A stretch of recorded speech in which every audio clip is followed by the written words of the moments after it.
Welcome to SB&M is Here, the State Bar of New Mexico's official podcast. In this series, we'll discuss topics such as professional development, tools of the legal trade, and mental and professional well-being. Connecting the legal community across New Mexico, SB&M is here. Hello, everyone. This is Morgan Pettit, and welcome back to SB&M is Here. So this will be our last episode of the 2020 cycle. It's been quite a year to be sure, but I'm thankful to all of you for listening in and helping get this new platform off the ground. In the first 6 months, we've released 12 episodes covering a variety of topics. We've reached over 1,000 listeners across 18 different states, and surprise, who would have thought, 3 different countries. So we are always soliciting suggestions for episodes, so please reach out at any time to the State Bar, specifically the Member Services Department. But there's still plenty to cover in this episode. So today we will hear about the history of alternative methods of dispute resolution, which we'll refer to as ADR in New Mexico. There's a lot of history to dive into, so let's get to it. I will hand it over to Mateo Page, Director of Services for the AOC and the current 2020 chair of the ADR committee, to get this lively discussion going with our main speaker, David Levin. Mateo, feel free to take it away. Thank you so much, Morgan, for that introduction. My name is Mateo Page. I'm so happy to talk to all of you today about a very interesting topic, the history of ADR in New Mexico. In my opinion, it is a very rich history spanning decades, and ADR has affected thousands of lives throughout the state, and many of them may not even have realized it. But the wonderful part about ADR is it is a story that is worth telling, and I'm very excited to be joined today by David Levin, who has lived through most of this history and is here to tell us about it and share his perspective of this rich history. David, welcome to today's podcast. Mateo, I'm pleased to be here. Thank you for inviting me. David, you and I are great friends, and we've worked well together over the years, but I'm sure that there are many of our listeners who would like to know a little bit more about you. So would you give us an introduction? I'd be glad to. I'm a very lucky person. After I graduated from the University of New Mexico School of Law in 1977, I was able to observe the history of contemporary ADR in New Mexico. Things started in the 1980s. That's when I became a trained mediator. I was able to have a private practice and a trial practice, private practice and mediation. I got to help sit on the back and watch programs get set up around the state, and later got the opportunity to participate in helping those come into being. Also got an opportunity to teach mediation, settlement facilitation for the courts and for the community. So I've been a really lucky person, and I'd like to add, Mateo, before we get started, just to recognize 2 other communities. Contemporary ADR, which is what we will be discussing, began in the late 1980s in New Mexico. But for centuries before then, there were communities living in New Mexico who had their own forms of dispute resolution. And those are not what we're discussing about, and frankly, you would be better served by having other people than me to tell you anything about them. The second is, New Mexico's been blessed with a very strong, large, vibrant dispute resolution and mediation community. There have been a lot of people who have done a lot of things in the short time since ADR really was launched in the late 1980s. And as I was reviewing materials for our discussion today, just to give you an example of the size of the ADR community in New Mexico that has persisted and been creative over the decades. In 1993, the Supreme Court had its first major study of ADR in New Mexico. And I was fascinated in the appendix to find a list of the people who volunteered. They're from all walks of life.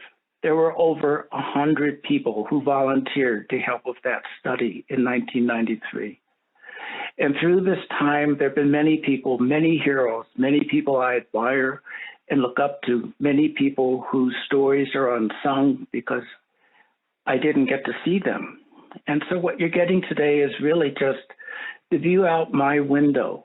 And I'd like to acknowledge that there just are many, many people that have worked on ADR in New Mexico, and our state is really blessed to have all of them. Thank you for that, David. Now, I have always observed that the legal community in New Mexico, we have a very strong history of innovation. Some people may disagree with that or may not know that, especially for new attorneys. But in a variety of areas in our legal community and throughout the judiciary, New Mexico has been at the forefront and pioneers, and ADR or alternative dispute resolution is certainly one of those subjects. Would you agree with me on that? Oh, absolutely. New Mexico, when you looked around the country at the beginning of ADR in New Mexico, you found we were being very innovative, cutting edge. We borrowed from other states and they borrowed from us. It's a really good place to be. I'm really proud to be a New Mexican. As we begin our topic today, talking about ADR, we should probably start maybe with the very basic for the information for those who are not familiar with ADR.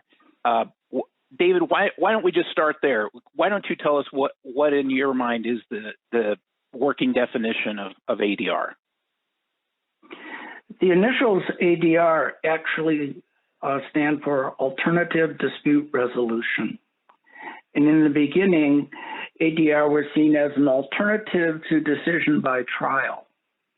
Over time, it became a much larger word and encompassed a lot more things. Basically, as compared to trial, methods of the ADR offer people an opportunity to exercise self-determination to resolve their own disputes. Also, there is usually and always a ADR service provider, a mediator, or another type of provider to assist and create a safe space and a productive space for the people to work on their dispute. In New Mexico, over the years, the most popular form of ADR has been mediation. It goes by two names, both mediation and settlement facilitation.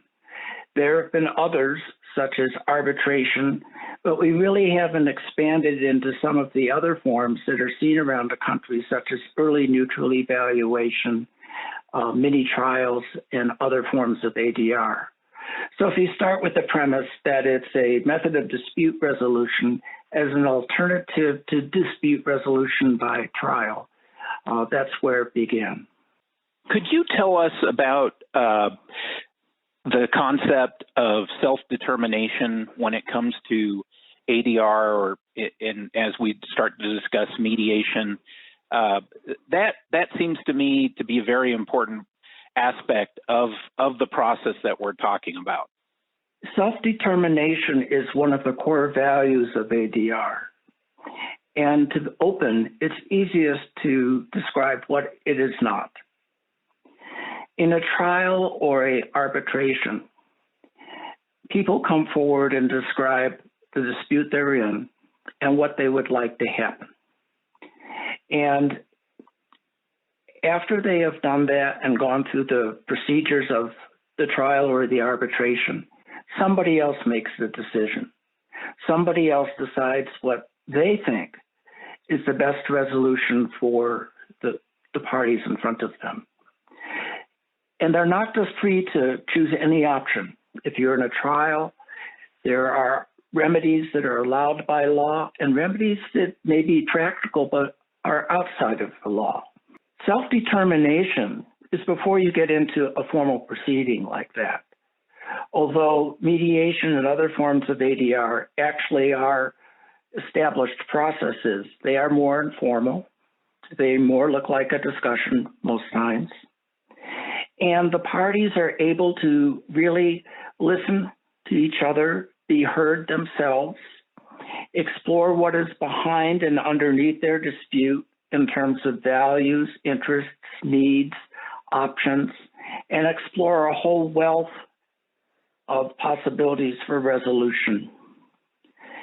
It's more designed to give them that opportunity to find their own way to work together, to find something that they can both live with and find is going to be something they can agree to. So it's very much a method of dispute resolution where the deciders are the parties, and a method of dispute resolution which helps the parties be able to take advantage of the opportunity being given to them. What's amazing in listening to your description of self-determination is that for years, thousands of New Mexicans have had the opportunity, with the help of ADR neutrals, such as mediators, to exercise self-determination to resolve their issues that they've brought before the court.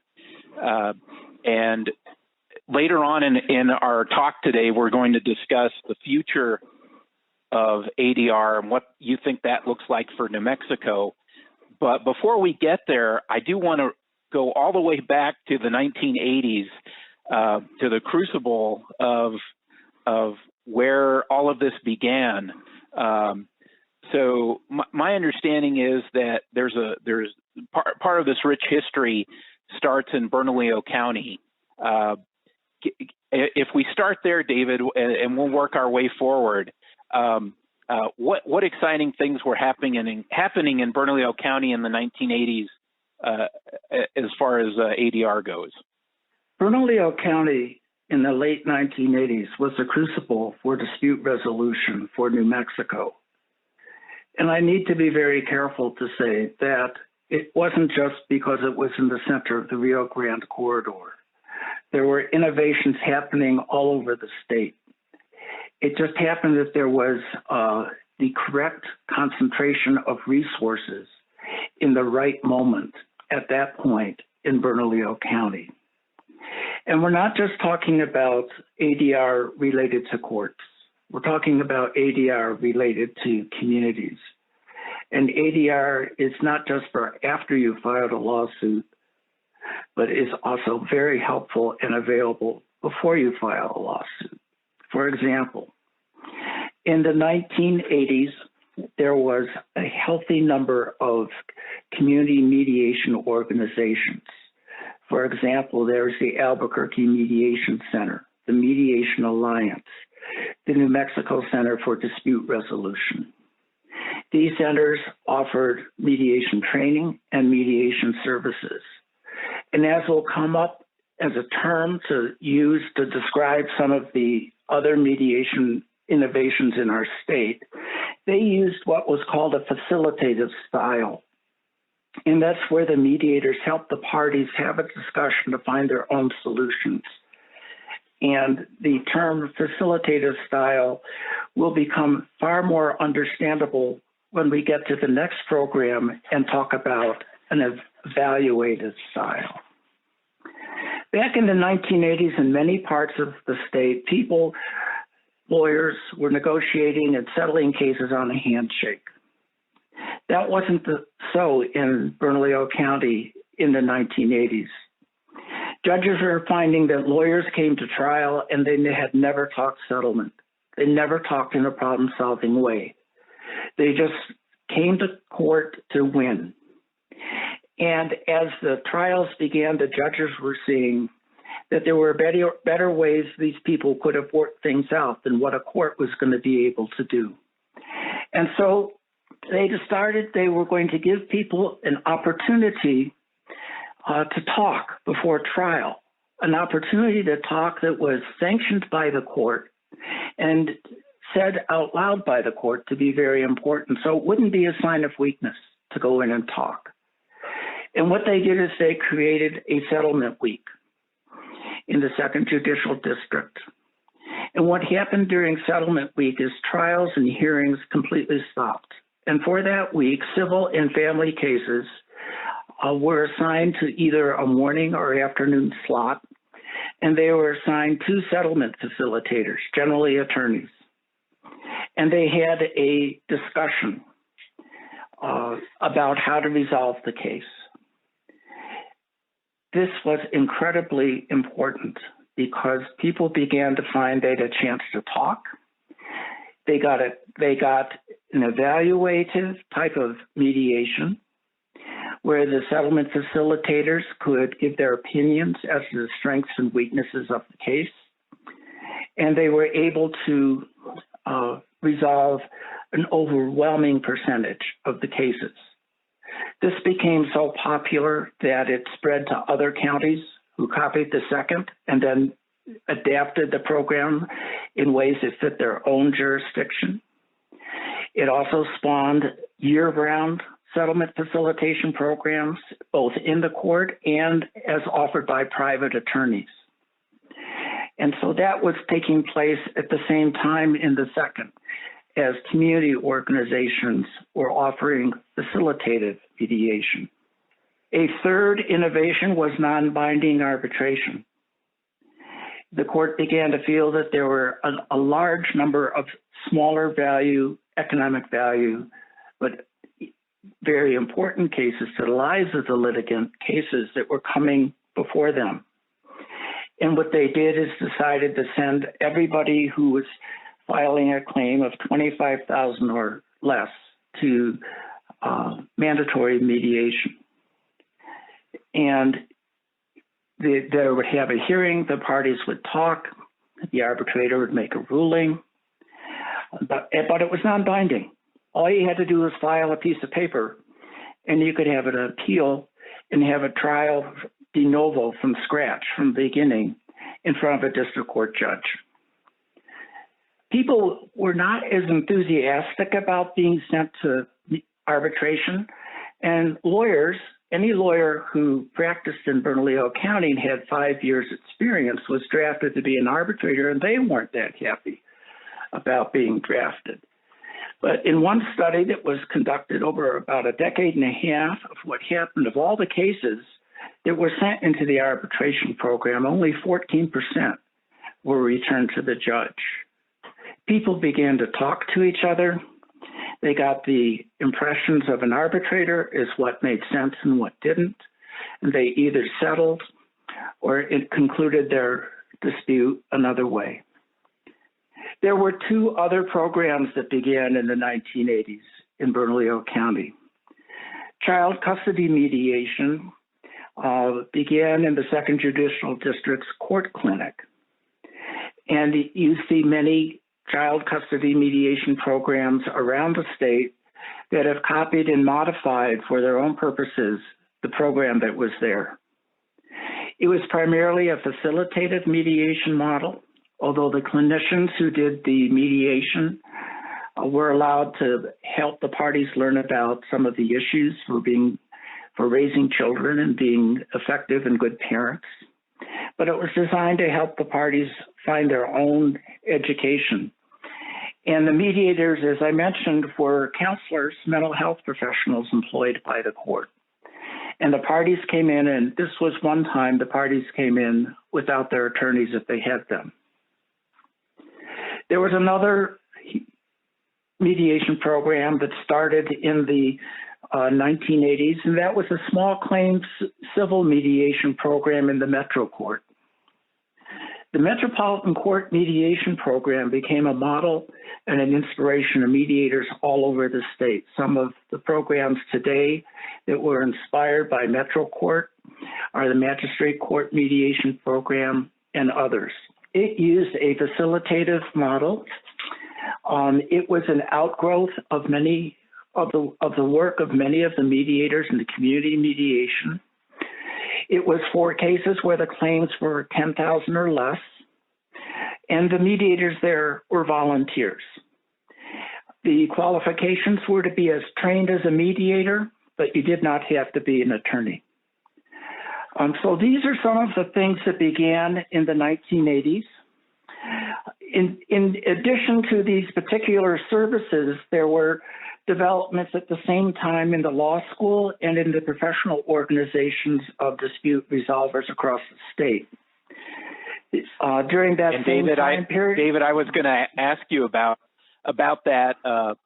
You had mentioned training, and I'm sure many New Mexico attorneys have taken advantage of the mediation training offered by the School of Law at the University of New Mexico.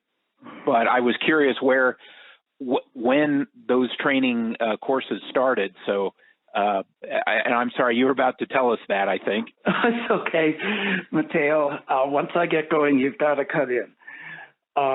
In the same time period, Michelle Herman came to the law school, started an ADR program, and with Mark Bennett started teaching basic mediation. They actually wrote a training handbook called The Art of Mediation, which received national recognition. But they were not the only sources of excellent training. New Mexico has been blessed with a lot of private mediators and trainers who offer trainings. They originated in the community organizations I mentioned before. And so, as you'll learn later, even the university at the Anderson School began to offer mediation trainings. But this was when, in the community organizations and in the law school in the 1980s, is when training became available. The other thing I'd like to mention, just in passing, is that two professional organizations, formed during the 1980s. The New Mexico Mediation Association came into being. And it's an organization, it's a very big tent. It includes attorneys, non-attorneys, anybody interested in mediation, and it still functions today. In the state bar, the ADR committee was formed, and it was instrumental in drafting many of the laws we'll talk about later, and it remains active today. So the reason I chose the word crucible of the 1980s is before then, there was really nothing that people could find other than trial or fisticuffs. And during the 1980s, the community, the legal community, the courts began to realize there could and should be additional ways, and there were the resources, the energy, and the spark during that time, which developed these programs. It's a long answer, Mateo, but there was a lot going on. I appreciate your the background that you've given us about ADR in New Mexico. I am curious. You've mentioned a couple of terms that I'd like to ask you about. You've mentioned settlement facilitation. You've mentioned mediation. And in the ADR community here in New Mexico, some people say, "Oh no, that's mediation. Oh no, that's settlement facilitation." So there may be some confusion, or maybe I'm just confused about the two terms. Is there a distinction without a difference, or what can you tell us? Straighten me out, David, between settlement facilitation and mediation. Well, thank you for asking that. I think there is confusion about two forms of mediation with different histories. And they actually make a practical difference today, and they stand sometimes in the way of the growth of effective ADR in New Mexico. If you look at the roots of the term settlement facilitation and the roots of the term mediation as it was practiced in New Mexico in contemporary mediation, you can really see where the difference is. The word term settlement facilitation came from settlement week in the courts. It was a program run by the courts and predominantly served by attorneys as settlement facilitators. As settlement facilitation grew to become year-round and it grew to become a private industry, attorneys started to make money charging for those services. It was also, as we described, an evaluative form of mediation. An evaluative means you're, as a mediator, expected to give the parties an idea of the strengths and weaknesses of their case. Or as the attorneys back in the 1980s would say, please, mediator, settlement facilitator, help our client be realistic. We just can't get them to be realistic. Mediation in New Mexico came out of the community organizations and was really institutionalized and blossomed in Metro Court. And it was facilitative. People were not allowed to give opinions. And any person who was adequately trained as a mediator and was competent to mediate could mediate. It was not just attorneys, and it was volunteers. If you look nationally at what mediation is, you will see that both of these styles fit comfortably within the single term of mediation. The only differences are in style. And the differences in New Mexico became more heavyweight than that.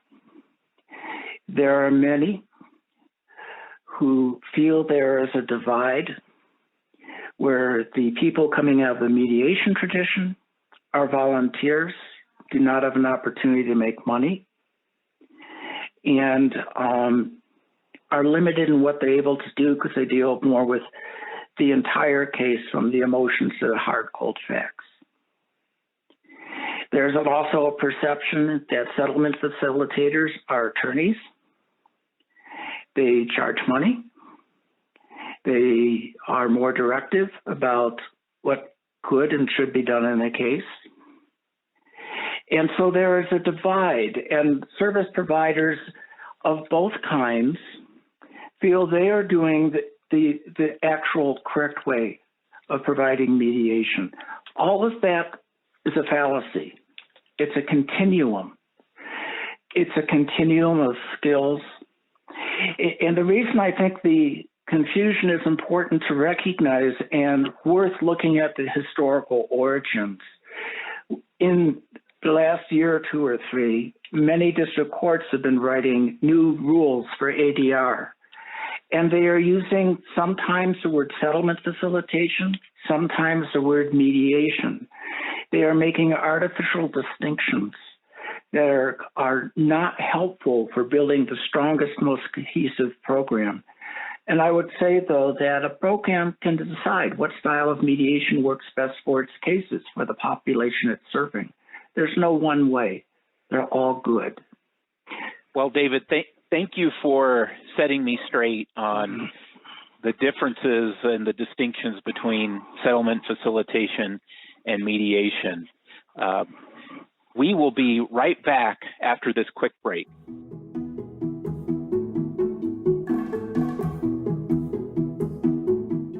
David, we've been talking about the 1980s, and a lot of interesting things and important things have happened in ADR in the late 1980s. Let's move into the next decade, the 1990s. What important benchmarks happened in ADR during that time?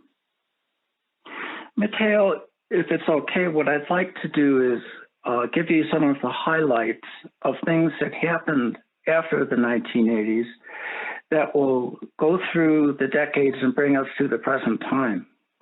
Many of these things took, and a lot of these things took years for people to perfect. For example, our state has the New Mexico Dispute Resolution and Prevention Act, and it was first passed in 2000, and it was then amended to even strengthen it in 2007. And the importance of that is it's a law that says it's a policy of the state of New Mexico to offer alternative dispute resolution. It says in its text, an agency, meaning any state agency, shall provide interested parties with access to alternative dispute resolution procedures. That became the policy of the state of New Mexico. Importantly, it also set up an office that we affectionately call the ADR Bureau, although it has a formal longer name. The ADR Bureau trains mediators. Some of the trainers come directly from Metro Court and from the earlier community mediation programs. And they mediate cases within the executive branch from the cabinet level way down to the first hires at the lowest point of entry. At the same time, the University of New Mexico over time has developed some really innovative programs. And just to honor them by mentioning that they have a longstanding faculty and employee mediation program. They have a long-standing ombuds program. In the Anderson School, they have a mediation training program. And they offer in the business school a number of ADR-related programs. So once things got kick-started in New Mexico, people just kept going and found new expressions for bringing dispute resolution to our state. Another example, an early program was the Children Court Abuse and Neglect Mediation Program. And that was a landmark program where kids were in difficulty in their living situation, not necessarily delinquency, but the care they were getting. And they would have mediation with a whole bunch of stakeholders, including the parents primarily, if they had attorneys, social workers, to figure out what was best for the children. As I mentioned before, the Metro Court mediation program led the magistrate court to design mediation programs in its courts, beginning before 2000 and going forward to even today. So that, and we know today there are even more innovative programs like foreclosure, eviction, all kinds of programs that are being set up as ADR spreads throughout our community. At the same time, all of this was going on, one cannot forget the community mediators and trainers. While their organizations may not be present anymore, their efforts and energy are. I mentioned there are a couple of other important things that happened formally. In 2007, New Mexico passed the Mediation Procedures Act. That was an important landmark because before then, mediation was not legally completely confidential. Things that were said in mediation, discussed in mediation, could technically be taken and repeated in a trial setting or some other setting. There was not a comprehensive legal umbrella of confidentiality for mediation. The Mediation Procedures Act brought that policy to the state of New Mexico. There was also, as I mentioned, the Supreme Court of New Mexico has been a leader. In 1993, they commissioned a large study of the entire state and the possibilities for the growth of ADR in our communities. It's an incredible study. It's huge. It's the one that had 100 volunteers, and it came up with saying that they recommended, their big recommendation was to have an ADR commission, which would advocate and support and guide ADR throughout our state. That may have been before its time, because there's another study commissioned by our Supreme Court that came out from the National Center for State Courts in 2011. And David, I'm glad you brought that report up. That is one report that I believe you personally had contributed to, and it's a very important report. So I'm glad you're going to talk about that, and it has a lot of great information in it. So So I'll let you take it from there. I think both the 93 and the National Center report both contain incredible history of what was going on in our state up to the time of the report writing, have incredible insights about what's possible and what's impractical, and give really great guidance for the development in a realistic way of bringing the delivery of ADR throughout our communities, which are spread out in a large geographical area and don't have a lot of resources. The number one recommendation out of the 2011 report was the establishment of an ADR commission.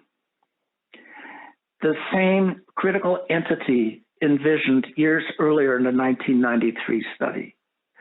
On the same Wednesday that the National Center study was presented to the Supreme Court, our Supreme Court entered an order establishing the commission and mandating it to go forward to explore how to implement the recommendations and findings in the National Center report. A Supreme Court justice stepped up to co-chair the commission, and that commission is still incredibly active today. And that is a huge policy statement by the Supreme Court for the judiciary of the importance of ADR. In fact, in 2017, the commission completed writing and the Supreme Court adopted formal guidelines for court-connected mediation services, another incredible document which gives a great deal of guidance of the best practices and aspirations that should be thoughtfully considered for setting up court-connected mediation programs. And this continues. As recently as, again, 2017, the law was amended, which had allowed for alternative dispute resolution fees in the past, but that law was imperfect. It really only gave, it and other laws only authorized spending on ADR programs for specific things, like child custody mediation in a court clinic could have a fee, but other programs couldn't have a fee unless they had a law or a rule that authorized it. This amendment to the law in 2017 accomplished two things. It basically authorized every court that had an authorized ADR program to collect money where the people who were participating could contribute to the cost of the program. And it said there must be a sliding fee scale so that people were only asked to contribute what was appropriate for their economic status. The reason I wanted to go through many of these things that I've outlined during this one segment that we're having of our discussion, Mateo, is that what was sparked in the late 1980s is still thriving and maturing and growing, ever more effective and available in our state. And I believe the best is yet to come. But I wanted to make the point that things just kept moving. We're just not looking at the ancestors we had in the 80s and living off their efforts. Our state has, once again, this very vibrant, large dispute resolution community across all walks of life, in corporate settings, in the courts, in the communities, in the educational settings. There are many, many unsung heroes. And there's undoubtedly more than what I was able to see over the years when I got to be a very fortunate person to watch all these things develop. Thank you for letting me bring you to the present time, Mateo.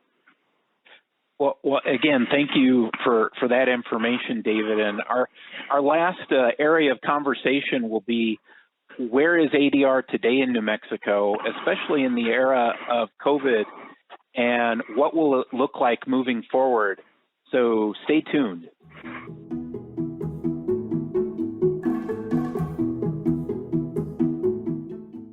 David, we've spent part of this hour discussing the, as I characterize it, very rich history of ADR in New Mexico. We've talked about ADR in the courts, in the community, at the law school, state government. Today, and you've brought us up through the history of ADR up until today, and as we speak, we are currently in a public health emergency due to COVID-19, and just like COVID has affected every aspect of life, it certainly has affected how ADR is practiced in New Mexico, and it has brought on many challenges, but also many opportunities. So I wanted to ask you about that. As we are in the thick of things, what does ADR in New Mexico look like right now? That's a big question, Mateo. We all know COVID as being horrible, and it has propelled New Mexico to look at a way of providing dispute resolution services that some might say was long overdue. I'll explain. ADR has been incredibly effective and important for our state, but it's not available to everybody. One way it's not available to everybody is due to geography. We have an incredibly beautiful, large state with our populations concentrated in the Central Corridor. There are not a lot of lawyers or mediators in some of the outlying districts. It's been a challenge for a long time to try to bring good services to everybody in the state. Mediation programs, say, in district and magistrate courts in smaller, more remote districts, have had traditionally a harder time getting programs going. It's been a challenge that the ADR Commission, the State Bar Committee, everybody has been concerned about for a very long time. It's far better to do, say, mediation in person. You can see people. It's a process designed for personal contact, relations, communication, but we can't do that right now. And what's happening is a lot of ADR programs, as you well know, are going online.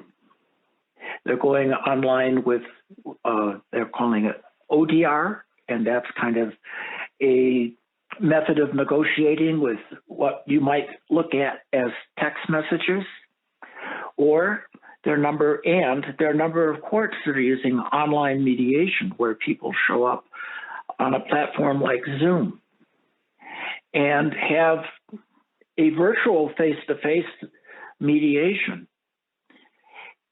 And there's some interesting things happening because mediation in person is one form of the art of mediation. Mediation online is another form of the art. And people today are taking the time to observe, participate, study, create, innovate what that kind of mediation online can be. And already there are things that when COVID is gone and we can go back to face-to-face mediation programs, some of these lessons learned will open opportunities that should remain in our state.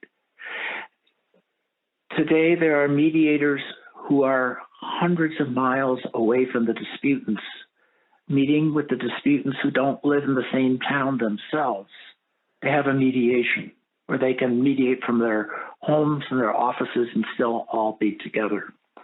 That kind of access to ADR is an important thing for New Mexico to be developed and finding. When you talk about COVID, I think the economic challenge is also very strong. And it's a little off topic, but to say that all of our dispute resolution systems, from courts to neighborhood over the back fence mediations, are increasingly challenged as people go into economic straits, crises, and our budgets get challenged. But I think it's worthy, before we leave this topic, to talk about self-represented litigants. Because not many of our citizenry or even many of the businesses can afford lawyers in their disputes or afford the entire cost of a trial. And I'd like to be very clear. I think some cases have to be tried before a judge. I think that the ADR and trial go hand in hand as a complete set of opportunities of methods of dispute resolution for people. And there are many, many, many people representing themselves. It is said that ADR is less formal and therefore easier for people to participate in. And to a great extent, that's true. But there's a challenge, there's a downside, and that is that people have no idea about, say, their rights, options, the information they need to be able to discuss how to resolve their dispute. People are going into something where it's easier for them to participate, but they are going into an area where there's vast quantities of information that they just don't have. And that hinders their ability to effectively exercise self-determination in a meaningful way.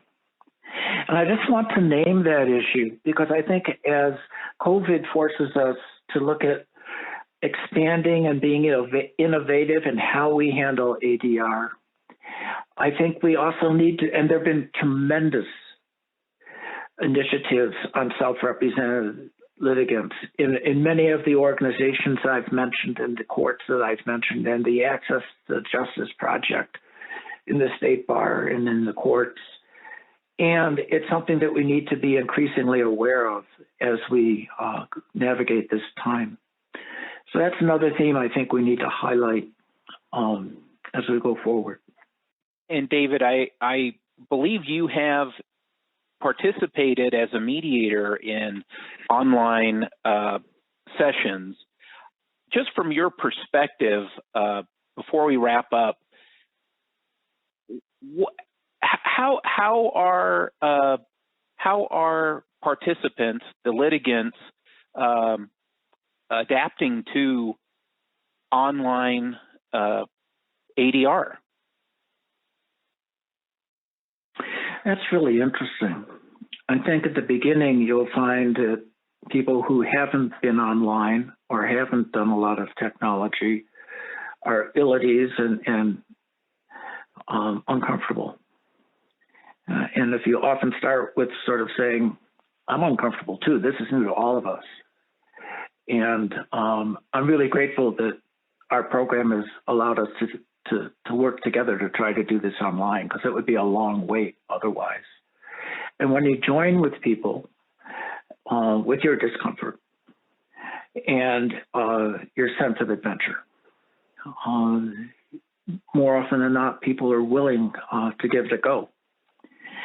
The other thing that's fascinating to me is in mediation online, the communication styles are very different. The body language is different. The words are different. All kinds of things are different. And still,